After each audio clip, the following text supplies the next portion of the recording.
Hello बच्चों, let's read this question. The question says active absorption of water by roots from the soil is mainly affected by. तो बात कर रहे हैं यहाँ पे एक्टिव एब्जॉर्प्शन ऑफ वाटर की जो रूट्स के थ्रू होती है और कहाँ से वाटर कहाँ से एब्जॉर्ब करती है, सॉइल से. कह रही है कि मेनली अफेक्टेड बाय, किससे अफेक्ट होता है? Tension in cell sap due to transpiration, osmotic concentration of cell sap, hydrophobic nature of root hair, या टिपिकल टिश्यू ऑर्गेनाइजेशन है. किसकी वजह से ये आपका ये जो मेनली जो एक्टिव एब्जॉर्प्शन ऑफ वाटर है ये अफेक्ट होता है? तो सबसे पहले हम बात करेंगे अपने की कॉन्सेप्ट की. की कॉन्सेप्ट. अब की कॉन्सेप्ट इसमें हमारा आ गया active absorption of water. Active water absorption. Active water absorption in roots. अब अगर एक्टिव एब्जॉर्प्शन की हम बात करते हैं तो एक्टिव एब्जॉर्प्शन क्या है कि जब इसमें एक्टिव एब्जॉर्प्शन में जो वाटर मूवमेंट जो होती है, एक्टिव एब्जॉर्प्शन में जो वाटर की जो मूवमेंट है ये आपकी कैसी जाती है? जब भी वाटर मूवमेंट होगा उसमें वाटर मूवमेंट जो होगा, वाटर मूवमेंट वो आपका कैसा होगा? Along the gradient. Water movement along the gradient, along the gradient. उसमें क्या हो जाएगा? आपका यूज ऑफ एनर्जी होगी. With the use of energy, मतलब एक्टिव का मतलब एक्टिव एब्जॉर्प्शन का मतलब ही क्या है यहाँ पे कि यहाँ पे उस एब्जॉर्प्शन के लिए क्या होगा? यूज ऑफ एनर्जी होगी. इसीलिए हम उसको क्या कहते हैं? एक्टिव वाटर एब्जॉर्प्शन कहते हैं.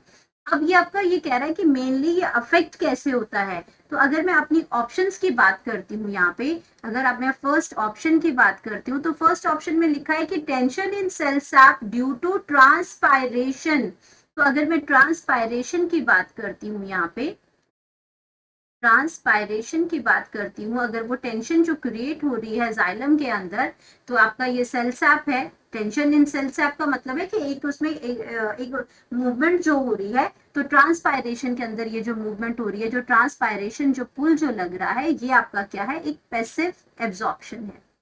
ये क्या है? एक पैसिव एब्जॉर्प्शन है. और हम यहाँ पे बात कर रहे हैं पैसिव एब्जॉर्प्शन है. यहाँ पे आपके वाटर के मॉलिक्यूल, आपका ये क्या है? यहाँ पे जाइलम जो बनता है ये आपका वाटर कॉलम यहाँ पे बनाता है. और ये वाटर कॉलम जो है वो किस तरह से आपस में अट्रैक्ट रहते हैं? इसमें दो दो फोर्सेस लगती हैं इसके अंदर. तो इसमें अंदर जब आपका water to water molecule water के साथ अट्रैक्ट करता है तो इसमें आपकी कोहेसिव फोर्स लगती है. इसमें आपकी कोहेसिव फोर्स लगती है. और जब आपका आपका जो वाटर है वो आपका जाइलम एलिमेंट के साथ अट्रैक्ट करता है, जब इसके बीच में आपस में इनमें अट्रैक्शन होती है जाइलम एलिमेंट के अंदर, तो इसके अंदर जो फोर्स लगती है वो आपकी कौन सी फोर्स से जुड़े होते हैं? अडहेसिव फोर्स के साथ ही जुड़े होते हैं. इसके अंदर कौन सी फोर्स लगती है? अडहेसिव फोर्स इसके अंदर लगती है. तो इसकी वजह से एक टेंशन क्रिएट होती है वाटर कॉलम के अंदर.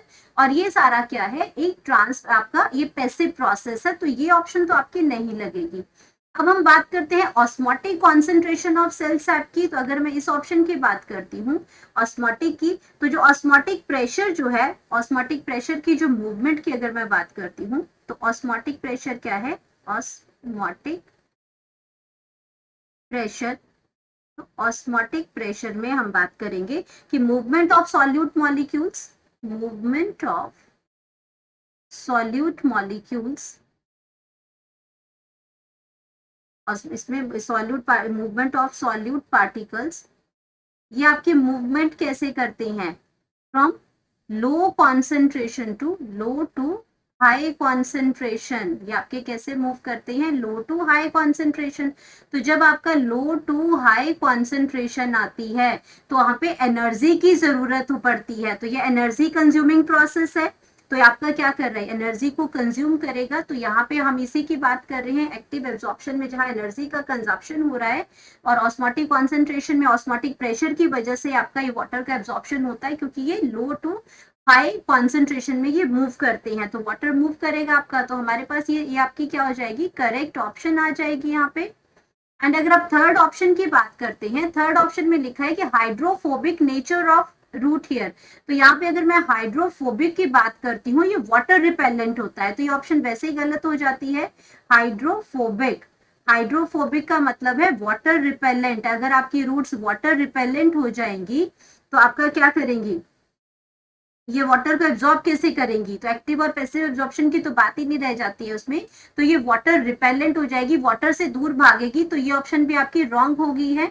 एंड अगर टिपिकल टिश्यू ऑर्गेनाइजेशन की बात होती है यहाँ पे, तो यहाँ पे जाइलम है जहाँ पे आपका जो वाटर की मूवमेंट है उसमें टिपिकल जो टिश्यू ऑर्गेनाइजेशन है उससे आपका फर्क नहीं पड़ता है यहाँ पे कि ये ऑर्गेनाइजेशन कैसी है, कैसे आपके जाइलम्स जो है, आपके ट्रैकीज है वो किस तरह से अरेंज हुए हैं, कैसे उन टिश्यूज की ऑर्गेनाइजेशन हो रही है, उससे एक्टिव जो एब्जॉर्प्शन है वो अफेक्टेड नहीं होगा उसमें, तो ये ऑप्शन भी आपकी गलत हो जाएगी। तो हमारे पास जो करेक्ट ऑप्शन आ गई,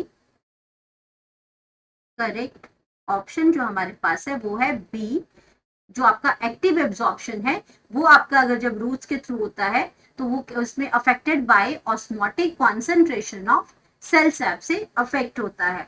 तो ये आपका क्या बन गया, इसमें आपका इसमें जो जो सही जो ऑप्शन हमारे पास वो बी ऑप्शन आ गई इसमें, और जबकि दूसरी इसमें ऑस्मोटिक प्रेशर की अगर हम बात यहाँ पे क्लियर होगी हमारी कि आपके मूवमेंट होती है लो टू हाई में, तो हमारे पास करेक्ट ऑप्शन आ गया B. Hope you understood it well, best of luck.